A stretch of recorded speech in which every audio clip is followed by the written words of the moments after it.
Bismillah ar-Rahman ar-Rahim. Assalamu alaikum. Tonight is the 20th night of Taraweeh, and we are going to begin a new group of surahs, which is the fifth group. It comprises of 16 surahs, 13 of which are Meccan and 3 of them are Medinan. Tonight we are going to do the first 3 surahs of this group. In this group, like in the previous ones, we will have the subject of warning as well as good news mentioned, and also when verses are going to address believers, they are going to talk about tazkiyah, purification, and spiritual and moral excellence. What we find in this particular group is that, like in the previous group, we saw that the focus was more on affirming the fact that the Prophet, may God's mercy be on him, was indeed God's representative. In this particular group, the emphasis is on the other important creed, belief of the Quran, which is unity of God, Tawheed. So, all other topics the same, obviously with a different style, different emphasis, but the focus is going to be more on affirming the unity of the Almighty. I mentioned earlier that when we read a surah of the Quran, we would do well to ascertain as to which particular phase of the prophetic mission it belongs to. There are 6 phases. 4 are Meccan phases and 2 are Medinan phases. In this group of surahs, we will find that out of those 6, 4 are being covered.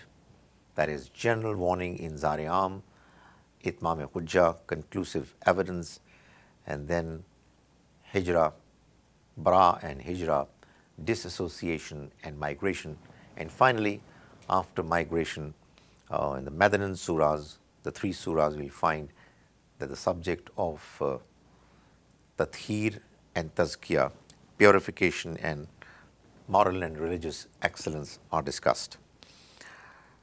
So let's start with the first of these 3 surahs.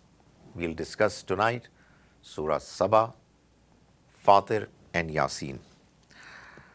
Surah Saba and Surah Fatir together form a pair, and like in the case of all other Meccan surahs of this group, we'll find that there is an emphasis on affirming Tawheed, the unity of God, while the subject of warning and good news is also mentioned.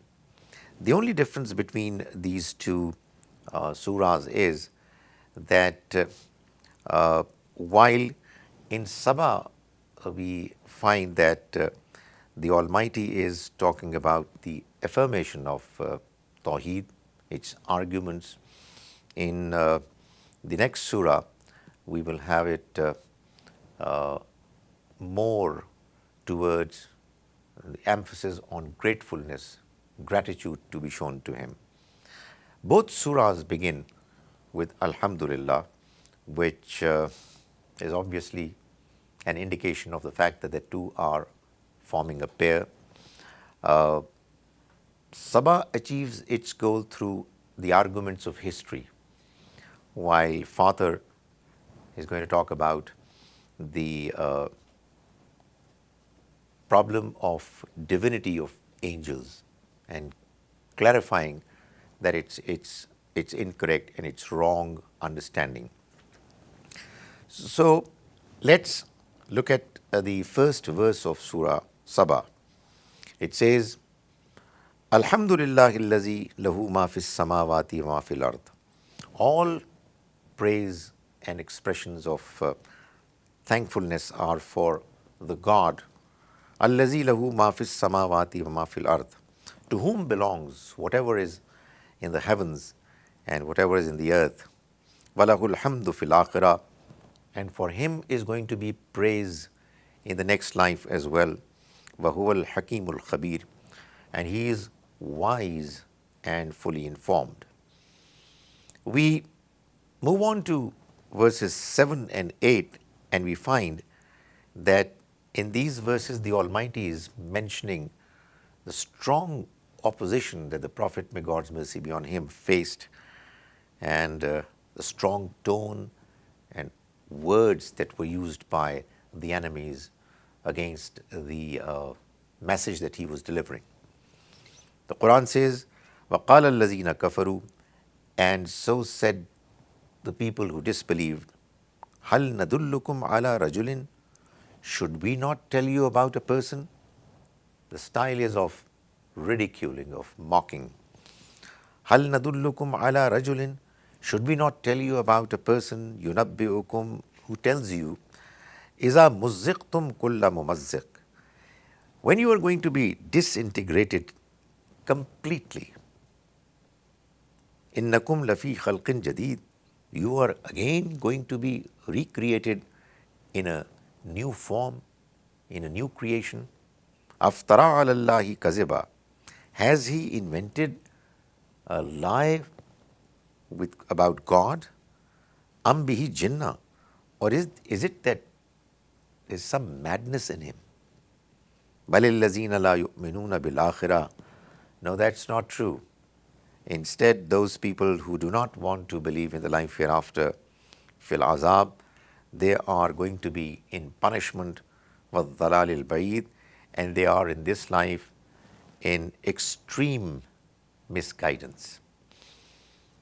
We move on to verses 10 and 11, which are now a reference to history.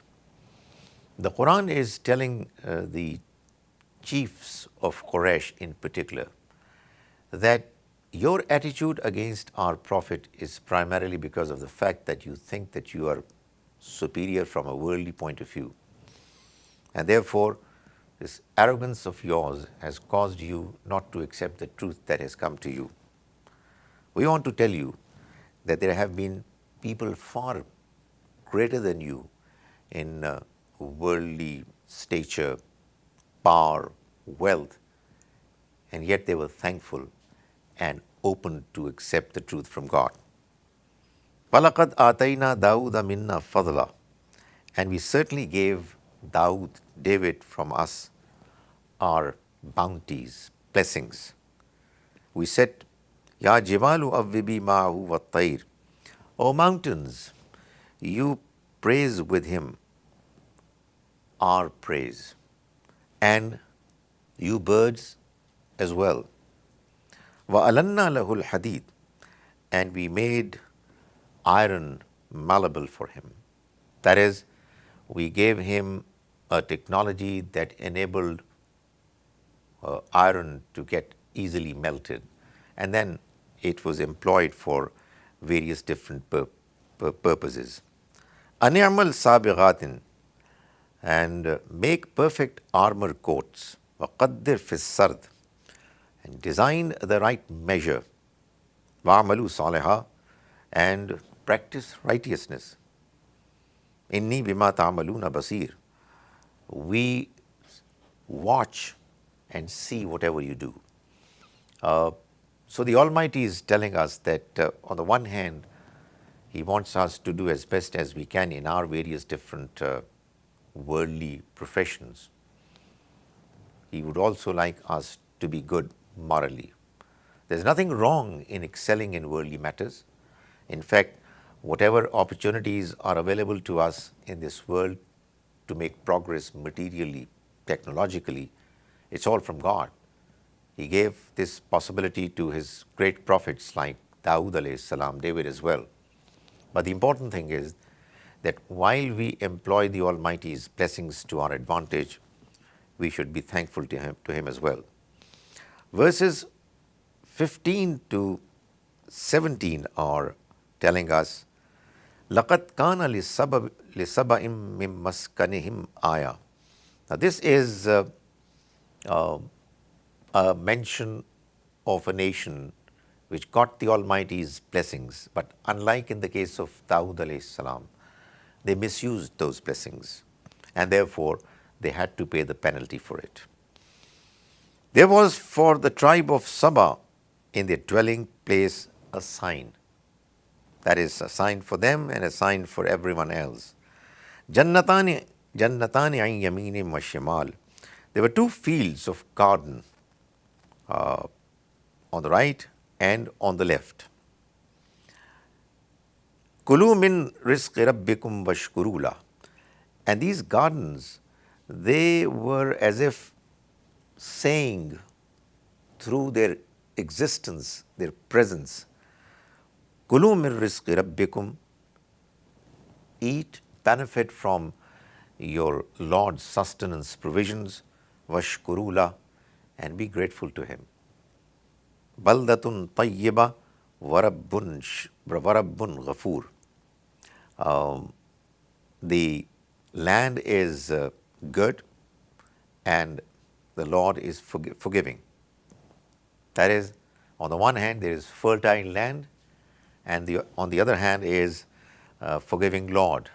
So it's a perfect combination that they had. But what happened was that instead, فَعَرَضُوا, they turned away. فَأَرْسَلْنَا عَلَيْهِمْ سَيْلَ الْعَرِمِ, so we sent upon them the flood of the dam.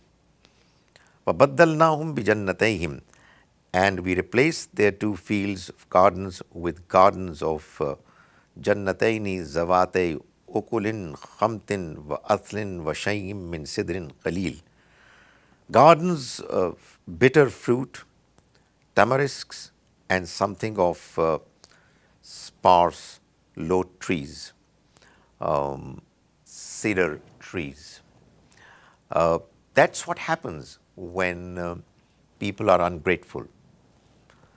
The Almighty goes on to say, Zalika jazaynahum bima kafaru. This is what we gave them as a result, recompense. This is how we rewarded them. Mahal nujazi illal kafur. And would we ever reward anyone like this, except for those who are ungrateful? So, in other words, what the Almighty is saying is that since they were ungrateful, therefore they had to pay the penalty for it. We move on to verse 23, where the Almighty is telling us that when it comes to the next life, God has decided that the accountability process is going to be fair, and therefore there is going to be no shafaat, no intercession, except in accordance with His principles, which are perfectly fair. So He says, وَلَا تَنْفَعُ الشَّفَاعَةُ, and there is going to be no intercession benefiting anybody in the who before Him, إِلَّا لِمَنْ أَذِنَ لَهُ, except for the one for whom He is going to grant permission. That is, God is going to decide as to who is eligible for intercession. And when you look at what the Almighty has mentioned elsewhere, what seems to be the case is that it's going to be only those people who will have performed well, but not well enough to be clear winners, and therefore there would be somewhere on the margin, and the Almighty is going to allow intercession to benefit them. We now move on to Surah Fatir, which is the partner surah of Surah Saba. It's surah number 35, and the surah begins by the mention, Alhamdulillahi Fatir Samawati wal Ard. It's the same beginning as was the beginning of Surah Saba. It says, all praise and all expressions of gratefulness are for the God, Fatir Samawati wal Ard, who is the creator of the heavens and the earth, Ja'ilil Malaika, and is the creator of the angels, Rusulan, who are sent as His messengers.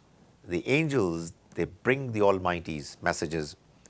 So they are the ones who are God's messengers. Uli ajnihatin, they are the ones having wings. Mathna,Vathulatha, Varuba.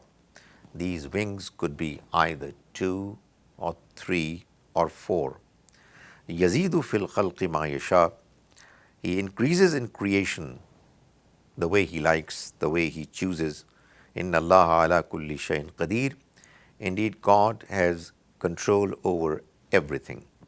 So, in this surah, the Almighty is mentioning the fact that these angels whom some of these people were worshipping, they are God's servants, and God has created them for His purposes. And therefore, the description given by God is what they should look at and see, that they have been designed for the purpose of serving God's purposes, and there is no reason why they should be considered divine and therefore worthy of praying to get their works, their tasks done. We move on to verses 5 and 6 of this surah, and the Almighty is saying, Ya ayyuhan nas, O people, inna wa'dallahi haqqun. Be sure that God's promise is absolutely true. That is, the promise that there is going to be another life, the promise that He is going to reward the righteous people and punish those who are evil. Inna wa'dallahi haqqun. Indeed, God's promise is true. Fala taghurrannakumul hayatud dunya. So let not the glamour of this worldly life deceive you. Let not the embellishment, the attraction of this life cause you to forget the next life. Wala yaghurrannakum billahi al-gharur. And let not that deceiver, Satan, evil, deceive you. Inna shaitana lakum aduv. Satan indeed is your enemy. Fattakhizuhu aduva. And you take him as your enemy. Consider him as your enemy. Innama yad'u hizbahu. He is inviting his group. Liyakunu min ashabis sa'ir.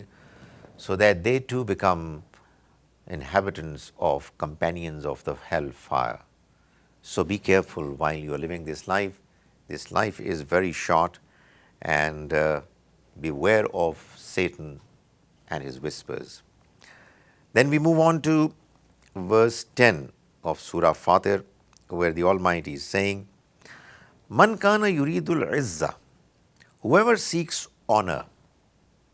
There are people obviously would want to have honor in this life, and there's nothing wrong with it, so long as this expectation is within limits. But there are many people who go too far, and therefore what happens is that they go astray.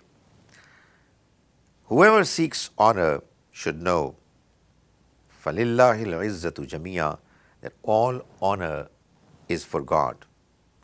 إِلَيْهِ يَسْعَدُ الْكَلِمُ الطَّيِّبُ. Good words rise up to Him. You say something, you believe in something, you have good, noble ideas, they have a tendency to rise and elevate towards Him. However, don't forget, وَالْعَمَلُ الصَّالِحُ يَرْفَعُ. Good deeds exalt them still further.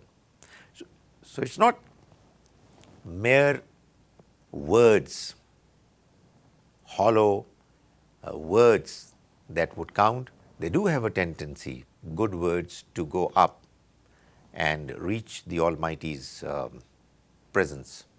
But they are going to go up and be exalted only if they are supported by good deeds.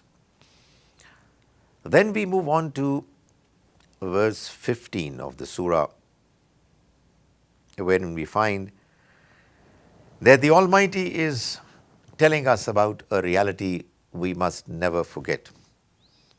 Ya ayyuhan nas, O people, antumul fuqara. You are the ones who are in desperate need. Ilallah, and your needs are to be met with by God. He is the one that you should express your needs to. Wallahu huwal ghaniyyul hamid, and God is in no need. He is free from all needs and is the one who is being praised. That is, He doesn't need your wealth.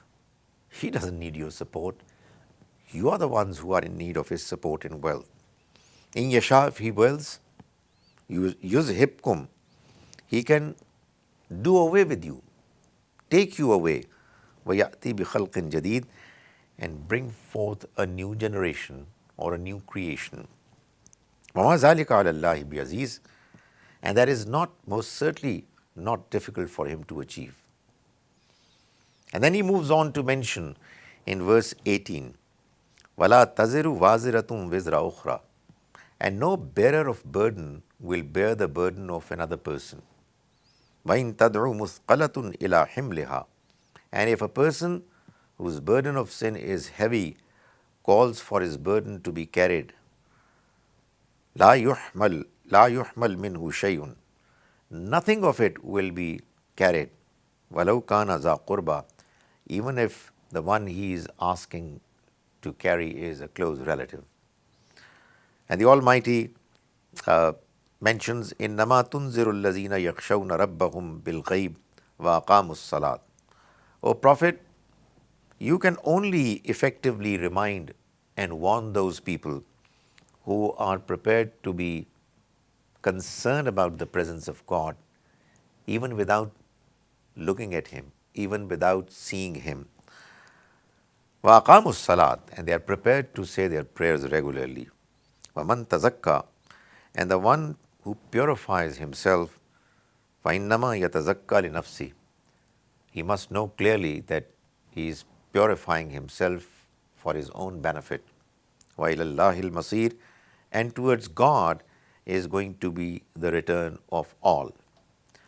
From here we move on to verse 28, where the Almighty is mentioning about His signs of His grandeur, His creation, His brilliance.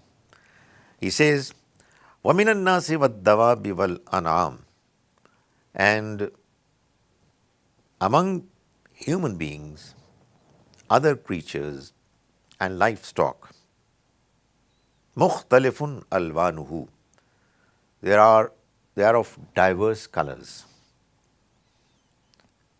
كَذَلِكَ, likewise, إِنَّمَا يَخْشَى اللَّهَ مِنْ عِبَادِهِ الْعُلَمَاءِ, that is, like all other creations, you find diversity in human beings, in the other creatures that He has made, in the livestock that humans have.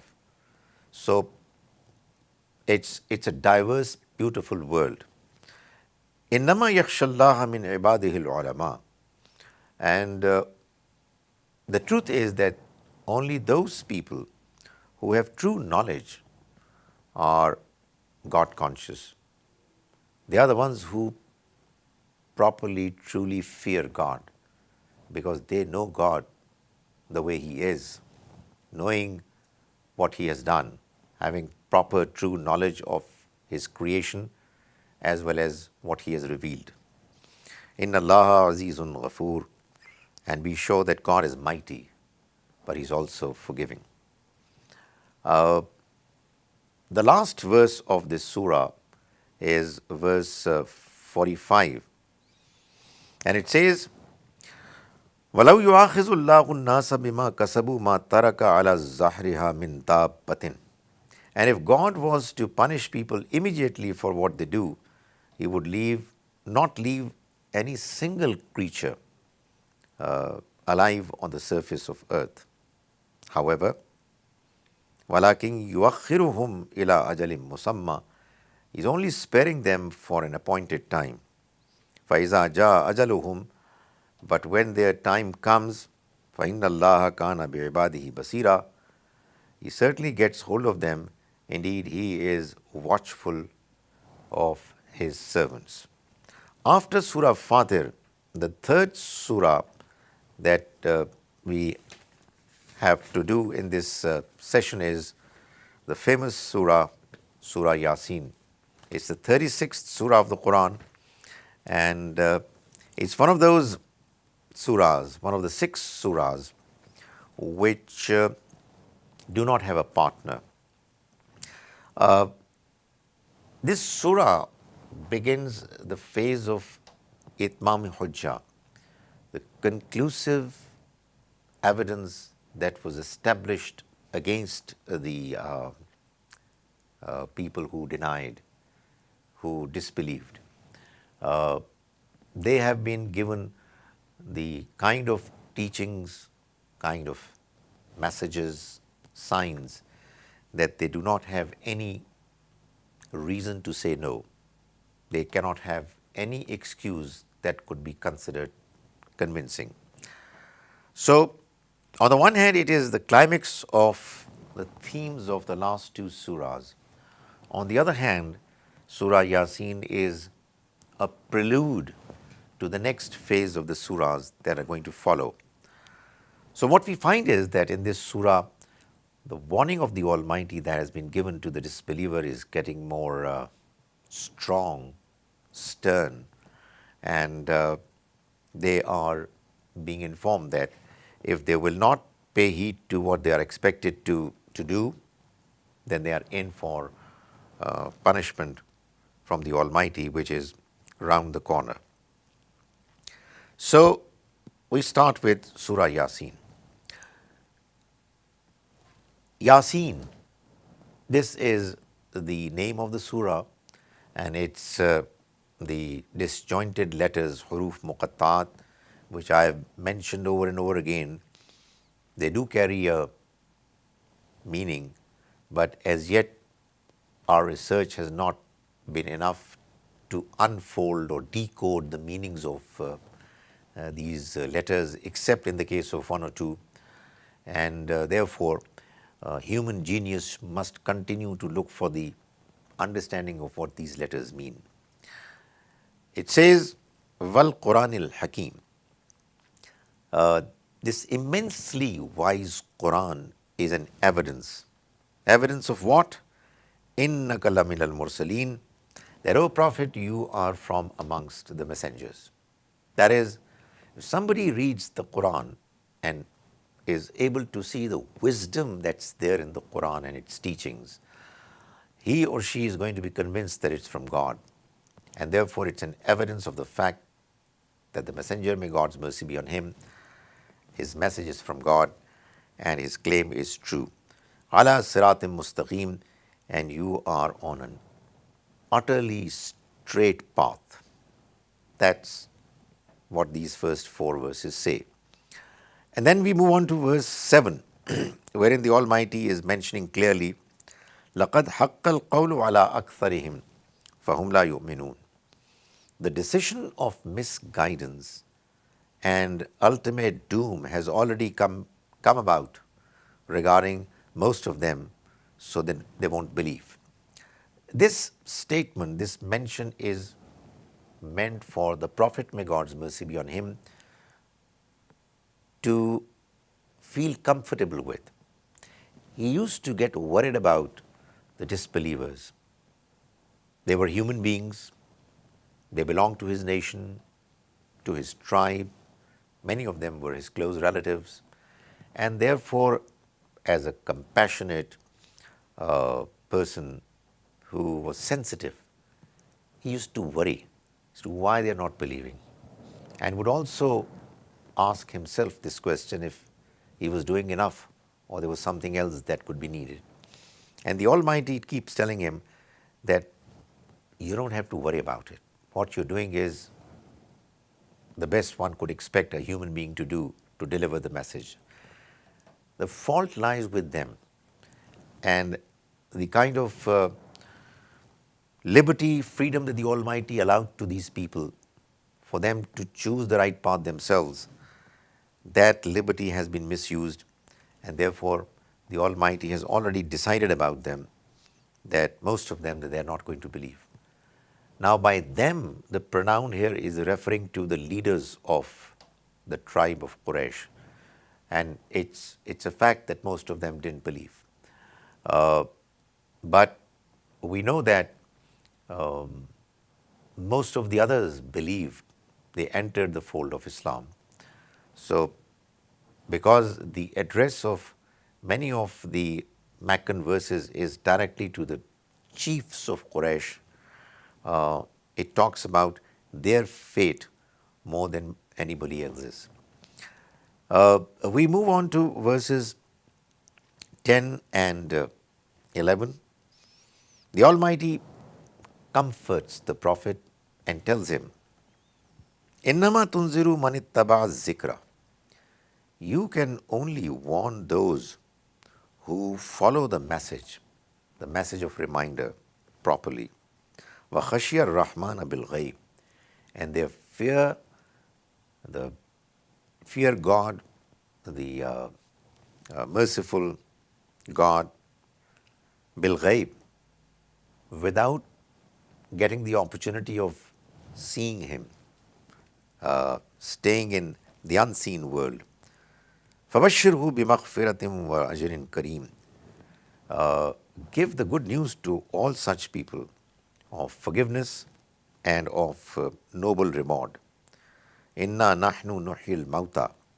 Indeed, we are the ones who are going to bring back to life the dead. وَنَكْتُبُ مَا قَدَّمُوا وَآثَارَهُمْ. And we are putting down in writing, making note of whatever they leave behind and whatever they put forward for the next life. وَكُلَّ شَيْءٍ أَحْصَيْنَاهُ فِي إِمَامٍ مُبِينٍ. And all things we have enumerated, mentioned in a clear register. Nothing is going to go waste. Nothing is going to be deleted. Then we move on to verses 33 to 35. The Almighty says, وَآيَةٌ لَهُمُ الْأَرْضُ الْمَيْتَةُ. For them is a sign in the dead land. أَحْيَيْنَاهَا. We bring it back to life. وَأَخْرَجْنَا مِنْهَا حَبًّا فَمِنْهُ يَأْكُلُونَ. And bring forth from it grain from which they eat.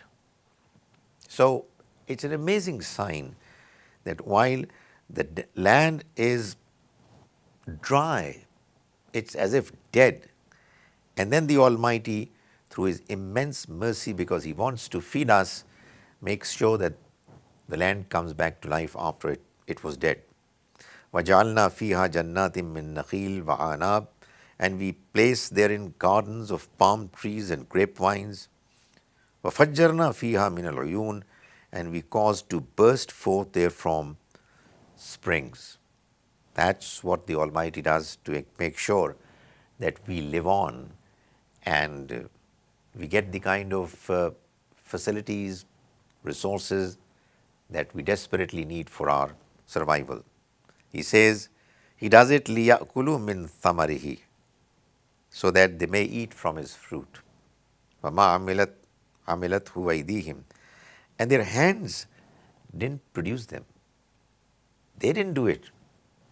Instead, God did it. أَفَلَا يَشْكُرُونَ. Are they not going to be grateful? Then we move on to verses 41 onwards, when the Almighty says again about another of His signs. You see, the Quran keeps informing us about the kind of blessings the Almighty has conferred upon humanity, for them to live a good life and for them to thank their Creator, their Sustainer. So He says, وَآيَةٌ لَهُمْ. And a sign for them is أَنَّا حَمَلْنَا ذُرِّيَّتَهُمْ فِي الْفُلْكِ الْمَشْحُونِ. That we carried their forefathers in a laden ship.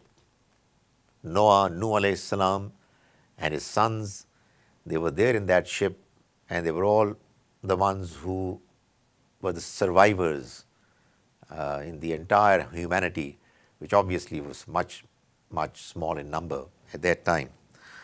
But this is the Almighty's blessing that happened to us, to our ancestors. وَخَلَقْنَا لَهُم مِّن مِّثْلِهِ مَا يَرْكَبُونَ. And we created for them from the likes of it that which they ride. On the one hand, He has created boats and ships that float on water, and we are able to travel. And obviously, at the time when the Quran was being revealed, there weren't any aeroplanes. Otherwise, a reference to them would also have been made. But He says that likewise, what He's done is that He has created animals on whose back we ride as well. Obviously, now we can also talk about the different other vehicles that we have, which enable us to travel swiftly from one place to another. وَإِن نَشَاءْ نُغْرِقْهُمْ فَلَا صَرِيخَ لَهُمْ وَلَا هُمْ يُنْقَذُونَ. And if we would have willed, we could drown them, then no one responding to a cry would there be for them, nor would they be saved.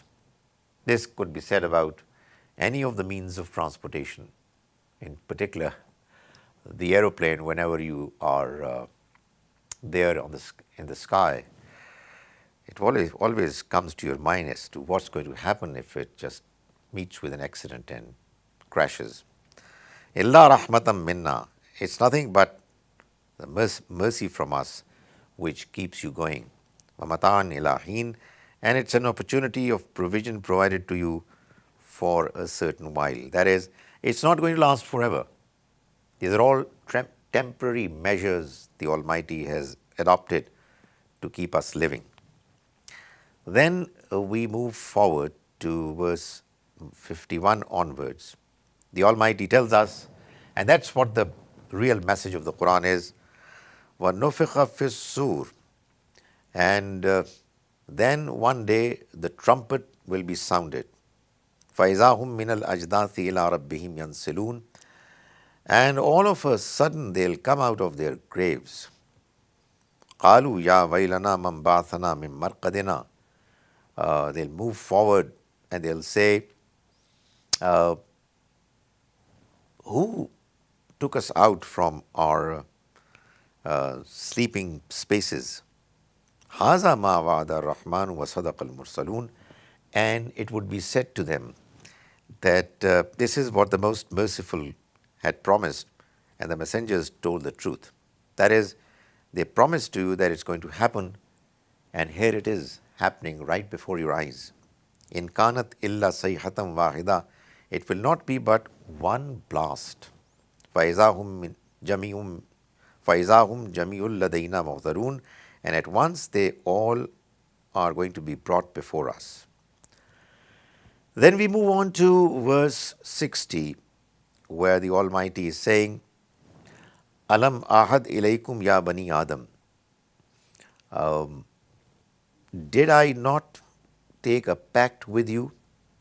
The Almighty is asking that on the judgment day He'll say to those who would fail that, did I not take a covenant with you?